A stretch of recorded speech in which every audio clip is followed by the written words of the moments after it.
Wars is part of the Rippin' Podcast Network.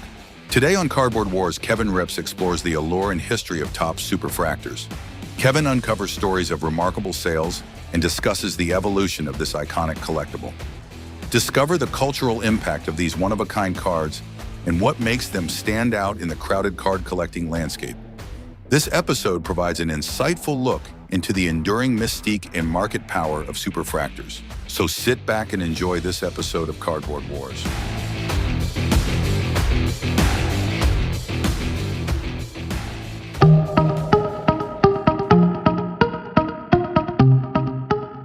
August 23rd, 2020. It's late, like almost midnight late. And somewhere out there, a single sports card, a piece of cardboard the size of your palm just sold for $3,936,000. Not a painting, not a vintage piece of jewelry, not some ancient artifact behind a museum glass, a baseball card. And here's what made it even more insane. Just 2 years earlier, that exact same card had sold for $400,000. That's right. And the guy who bought it for $400,000 at the time said, "I won't sell this until I can break an all-time record for the highest price ever paid for any card ever." And people thought he had completely lost his mind. As time would tell, he hadn't. That card was the 2009 Bowman Chrome Draft Mike Trout Superfractor Auto, numbered 1 of 1. And when it sold that night through Golden Auctions, it didn't just set a new, albeit temporary record. It blew past the Honus Wagner, the actual Honus Wagner card, a card that has been the most valuable piece of cardboard on the planet for decades, dethroned by a modern chrome card with this gold swirly finish. That's the Superfractor, folks. And this is Cardboard Wars. Today, I'm your host, Kevin Rips, normally joined by my friends Bob, Jake, and of course, Ben Ripping. But today's a solo episode. It's a little bit different. I'm going to do a deep dive, and I mean a deep dive, on one of the most iconic cards in the modern hobby, the Topps Superfractor. Now, if you've been collecting cards for any amount of time, you've heard this word. You've seen the videos of the reactions. You've watched the breakers absolutely lose their freaking minds when that gold shimmer hits the camera. But I want to do more than just tell you what the Superfractor is. I want to tell you what it means, where it came from, where it's been, and what the most jaw-dropping ones have sold for, and where it stands now in a hobby that is actually more competitive and more crowded than ever before. This is the deep dive of the Superfractor. All right, so let's get started with what actually is a Superfractor. All right, let's start from the foundation, because even if you know what a Superfractor is, I want to make sure we're all working from the same place. Because the why of what makes it special is really everything. So Topps Chrome cards exist on what collectors would call a parallel rainbow. And if you've ever chased the rainbow before, you know the deal. You got your base refractor, and then you've got numbered parallels that stack up from there. You have blue, gold, orange, red, each one rarer than the previous. You climb the mountain parallel by parallel. And at the very top of the mountain, the absolute summit of the mountain, the thing that you're really chasing, even if you never say it out loud, sits the Superfractor, 1 of 1. There's exactly one Superfractor in existence for every card in that set. Only one. Like there's only one Shohei in a set. There's only one Juan Soto. There's this one random backup catcher. In fact, I remember meeting a new friend at the National last year who the year before had purchased one Superfractor of a man named Cal Raleigh. You might have heard of him. He's that catcher that hit a ton of home runs last year. She bought it ungraded, had it graded. Actually, she told me she just sent it in a regular bulk order to PSA. Now, lucky for her, that came back a PSA 10, and oh man, I'll let you do the research on that. She made pretty decent sized profit on that. So my point here is it doesn't matter who the Superfractor is. I mean, let's face it, it does. We all want Shohei. We all want Mike Trout or Juan Soto or whoever. But the point is, there's always only one Superfractor parallel in the set for that player. Now, what does it actually look like? Because the Superfractor doesn't just rely on its one of one designation to stand out. No, the Superfractor looks different, and that's intentional. It has this distinctive gold chrome finish with a spiral, like a patterned background, almost like a golden sunburst effect that catches light in a way that no other parallel on the rainbow does. See, you can identify a Superfractor just by looking at it, which is something you genuinely cannot say about every other one-of-one out there. I mean, heck, I've pulled one-of-ones before and not even noticed it for a good minute or two. No joke, no exaggeration. See, the Superfractor glows in a way that other cards don't. And of course, it is stamped right there, one of one. So there's no ambiguity as to what you're holding. You hold that thing in your hand and you know immediately, without hesitation, exactly what you're holding. And think about what that means for a second. Every single base card in a Topps Chrome or Bowman Chrome set, every player, every photo, every design in that checklist has exactly one version out there that is the only one in existence. It's baked into the DNA of the product. Topps makes Chrome Tech, which means every time you're ripping packs, every box, every hobby case, every group that you break into that pick your own player or pick your team, somewhere in that print run, there's a golden ghost, a one of one that belongs exactly to one person on this planet. And that's the magic of this chase. It's the reason the Superfractor has held its place at the top of the modern hobby conversation for like 20 years now. Now, let's talk about where this thing came from. Here's something that might genuinely surprise newer collectors. The Superfractor is not ancient. Like, this is something Topps has. It's not like something they've been doing since the beginning of the hobby. The Superfractor actually made its debut in 2005. So we're talking just over 20 years ago. First inserted in products like Topps Finest and Bowman Chrome and Topps Chrome. And to understand why that is such a big deal, though, you have to understand the context of the Chrome ecosystem and where it had been for the years leading up to it. See, refractor cards have been around since the early 90s, when Topps introduced them in that iconic Topps Finest baseball set. Now, those original refractors, the shiny rainbow catching cards that made your jaw drop as a kid, if you were a kid back then, some of you probably weren't even born yet. See, those were the chase. Like, for quite some time, over a decade, those were the chase. Refractors were the prestige item in Chrome collecting, full stop. But by the early 2000s, the hobby was evolving fast. Collectors wanted more layers to the chase. And the concept of serial numbering had really taken hold. Numbered to 50, numbered to 25, numbered to 5. The whole tiered hierarchy. The question naturally became, what sits above all that? What's the ultimate expression of rarity in a product built on rarity? And then someone at Topps, and I would love to know who, because this someone deserves an enormous amount of credit. And I tried to find out. I had read some rumors online. I reached out to Topps, and I reached out to the person who was rumored to have come up with the idea. I spoke to the head of PR at Topps / Fanatics, and they basically said, Sorry, Clay's not the guy. And truthfully, we don't really know who is. Now, I'm not sure if I believe that last part about we don't know who is, deserving of this credit, but their lips are sealed over there at Fanatics and Topps.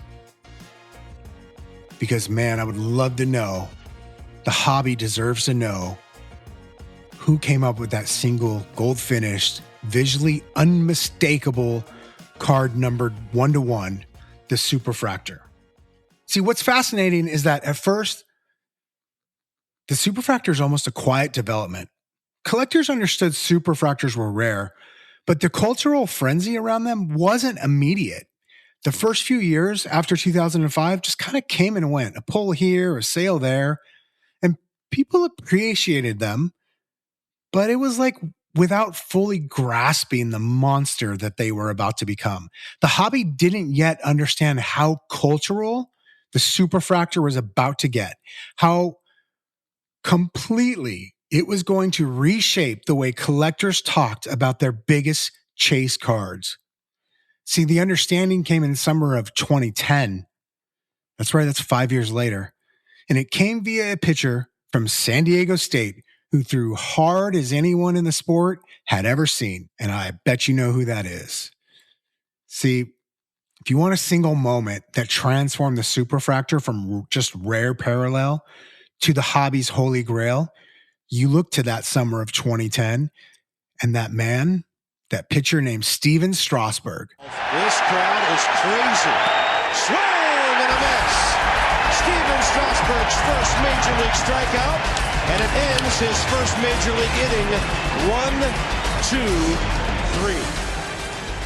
If you remember back then, the hype around Strasberg leading into his major league debut was something the hobby had almost never seen before. He was the consensus best pitching prospect in a generation. And the numbers that he was putting up in the minors, we're talking like sub 130 ERA, a strikeout rate that was just filthy.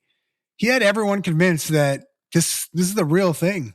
Boxes of 2010 Bowman and Bowman Chrome were flying off the shelves so fast that the pack prices on the secondary market just exploded. Packs with a suggested retail price of just a few bucks were selling for $10 and $12 each. By the way, I think we would all love to have those prices back. Am I right? But everybody just wanted their chance. They wanted their shot at a Strasberg. And then, right before Strasburger's major league debut, a collector named Leo Kim in Virginia was opening boxes, and he pulled that 2010 Bowman Chrome Prospects Steven Strasberg Superfractor. He put it on eBay and it sold for $16,403. No autograph, no relic, no embedded patch, just a chrome card with the gold finish and, of course, that one-of-one stamp. Think about that for a second, because at that time, that was a record for any Superfractor ever sold. The card didn't even have a signature on it. The buyer was a Michigan accountant named Robert Power, who bought it right before Strasberg's debut. And then, watching the hype build even further, he relisted it within a month. This time it sold for $25,000. Now that card got covered by national sports media. The buyer got invited on ESPN's First Take, and for a moment, the single Bowman card was a mainstream news story about the return of collecting. Now, here's the lesson that the Strasberg story teaches us, though. And it's one the hobby should probably revisit more often. Now, Strasberg had a genuinely good career, won a World Series MVP in 2019, but, then injuries took over and kind of ruined everything for him. He retired early. And that Superfractor is worth a fraction of what it sold for in 2010. Could you imagine what it would have sold for today if maybe he was still pitching? Still on that remarkable career path that he at one time had. See, the card market giveth, and the card market absolutely taketh away. But the cultural impact of that moment is permanent. Because after Strasberg, the benchmark was set. Every time a major Superfractor surfaces, a top prospect, a generational talent, a player that the hobby is just buzzing about, the question that gets asked is still, will it reach those heights? That framing, that reference point is still part of how the hobby talks about big superfractor moments, even 15, 16 years later. See, Strasberg wrote the script that everyone else is following. All right, and now I want to just push back on something you'll occasionally hear in the hobby. And I hear it enough that it's worth addressing directly. Some people, when talking about the Superfractor, they'll say, it's just a one of one. There's plenty of other one of ones out there. Now, look, technically, they're not wrong. There are cut signature one of ones. There's logo man one of ones, printing plates. Like there's all kinds of ways that a card can end up a one of one. But the Superfractor isn't just a one of one because it carries brand weight that the other one of ones simply don't have. And that weight comes from that very specific combination of factors that Topps got exactly right. In all their genius, Topps just nailed it. You know, you got the visual consistency, every single Superfractor. And I mean, going back to 2005, all the way through, the Superfractors all look like a Superfractor. That gold patented finish is immediately recognizable. Again, a brand unto itself. Whether you're looking at a 2005 Finest Superfractor or a 2024 Bowman Chrome Superfractor, they share the same visual DNA. And that consistency is enormously important in the hobby because it means that collectors know what they're looking at instantly. In fact, so do casual fans who've never even collected a card in their life. You show someone a Superfractor next to a regular refractor, and they can tell that something is fundamentally different without even being able to explain it or having it explained to them. That gold communicates rarity before a single word is ever spoken. Now, contrast that with, say, like a one-of-one printing plate. Again, printing plates are also one-of-ones, and technically very unique and very rare. But visually, it's industrial, it's dark. It's just not aspirational in the same way. Nobody's watching a break with their heart pounding, waiting for a printing plate. I mean, don't get me wrong, no one's upset to have hit one, but it doesn't have that same oomph, you know? And the next thing is, and this might be the most important thing, the Superfractor sits at the top of a very clearly defined, universally understood hierarchy.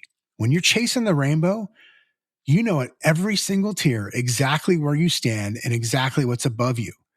The Superfractor is the finish line. It's not one of several rare items. It is the rare item, the single card above everything else for any given player in that set. And that clarity is actually pretty rare in the hobby. Where debates about whether a logo man is worth more than a one-of-one auto can go on forever, with the Superfractor, the hierarchy is settled before the argument starts. And that clarity, that shared understanding of what it means, is what creates the mystique. All right, kind of talked about the past and kind of how it came to be, right? Talked about why it's different. Let's get into some of the money, because this is where the Superfractor legend really lives and where the numbers get genuinely mind-bending.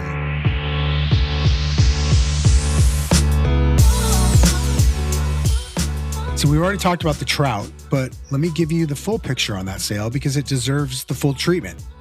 The 2009 Bowman Draft Mike Trout Superfractor Auto was purchased off eBay in May of 2018 by Dave. Well, I'm just going to, instead of saying his last name, he's known as Vegas Dave in the hobby. And again, he bought it for $400,000. At the time, it was the most money ever paid for a modern sports card, and people thought Vegas Dave had completely lost his grip on reality. But Vegas Dave had a plan.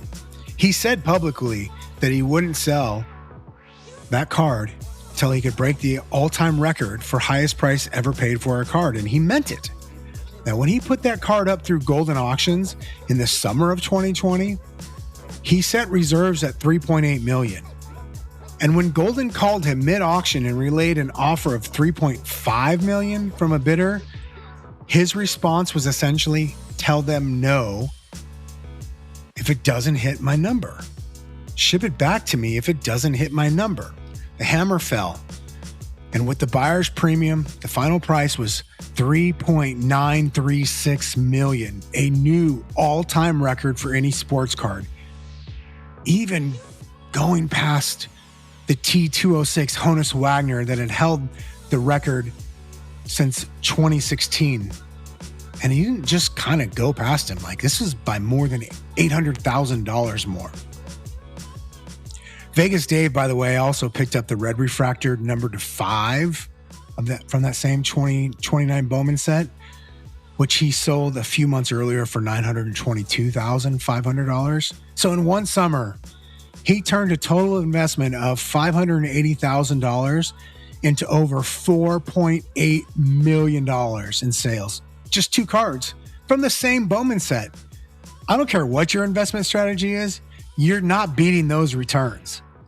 See, Trout is the headline, but it's not the only monster Superfractor in the Superfractor catalog by any stretch. In 2022, the 2011 Bowman Chrome Bryce Harper Superfractor Auto and the 2013 Bowman Chrome Aaron Judge Superfractor Autograph sold together for more than $750,000 combined.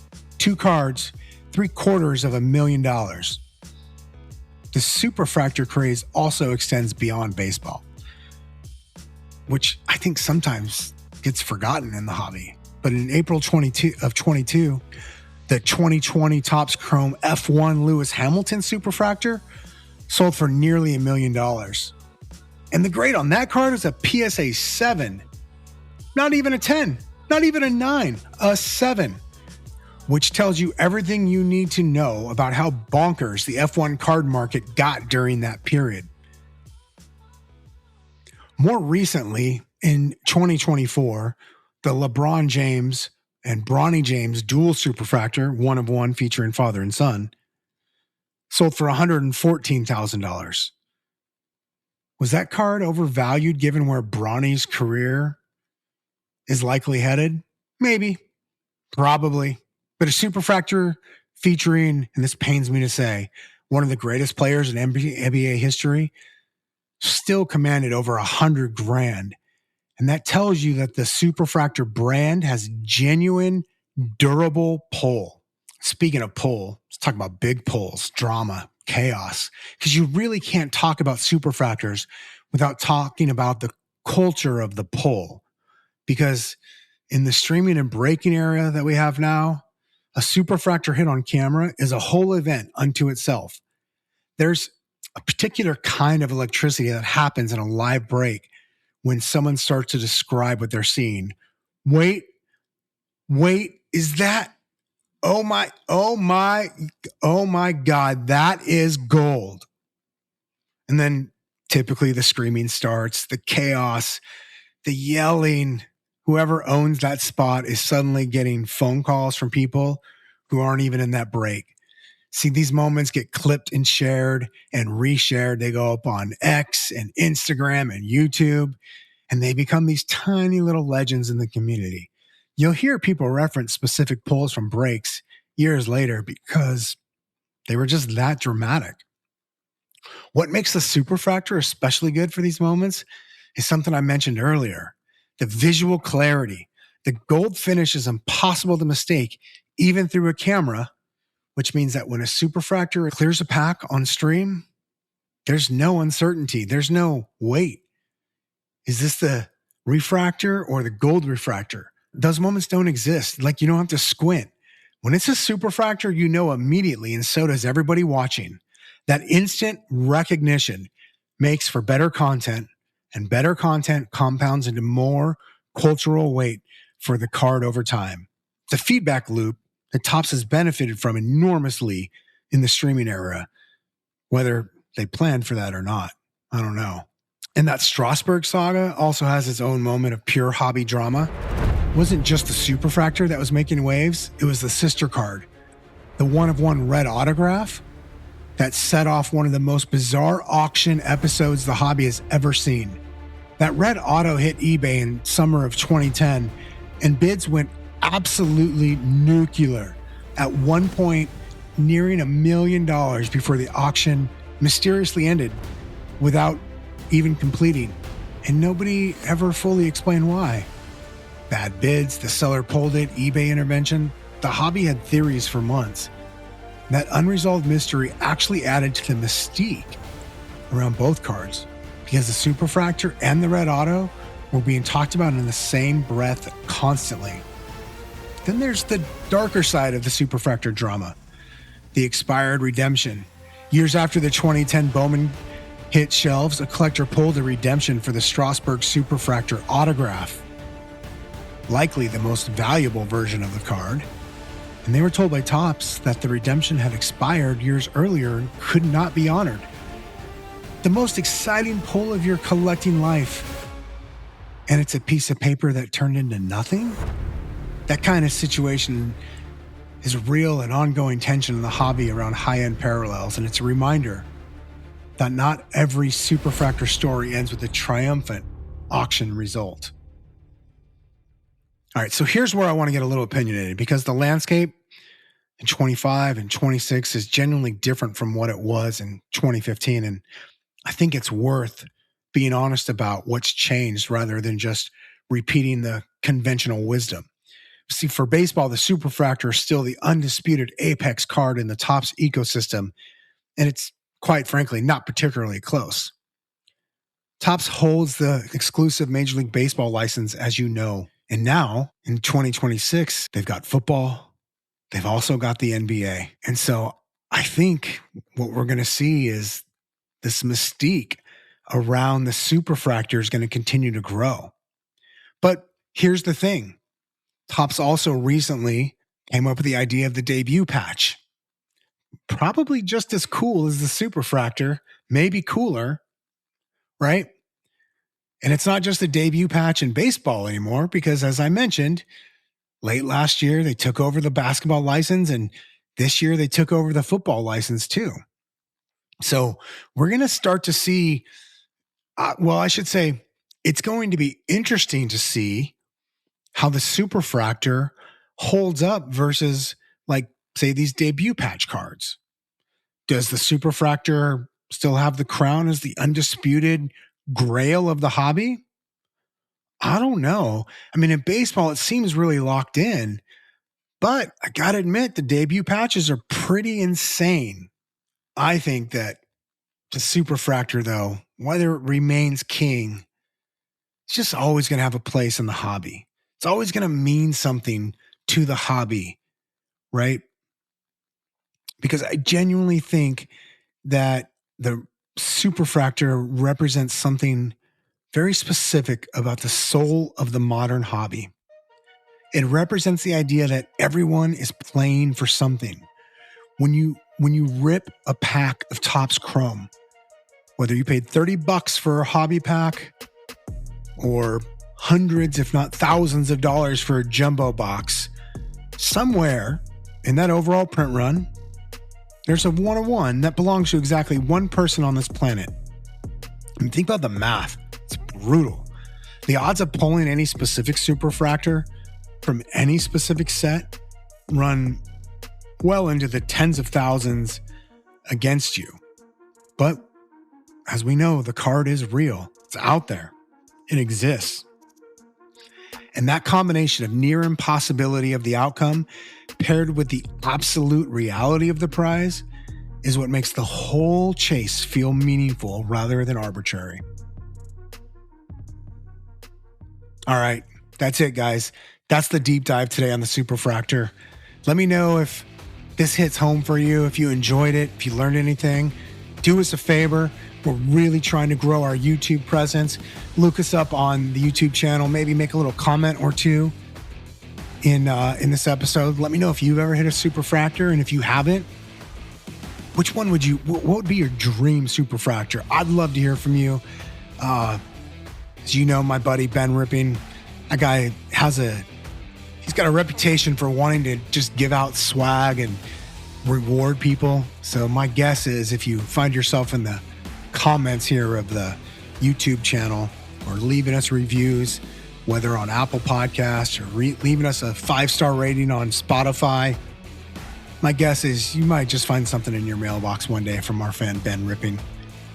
All right, fellas, everybody out there, have a great rest of your day. This is Cardboard Wars, and I'm out. Thanks for listening to Cardboard Wars on the Rippin' Podcast Network. Don't forget to leave a rating and review and check out rippin.com to get connected to what we have coming up. Find us on Instagram and let us know what you would like to hear about on a future episode of Cardboard Wars. Until next time, keep ripping.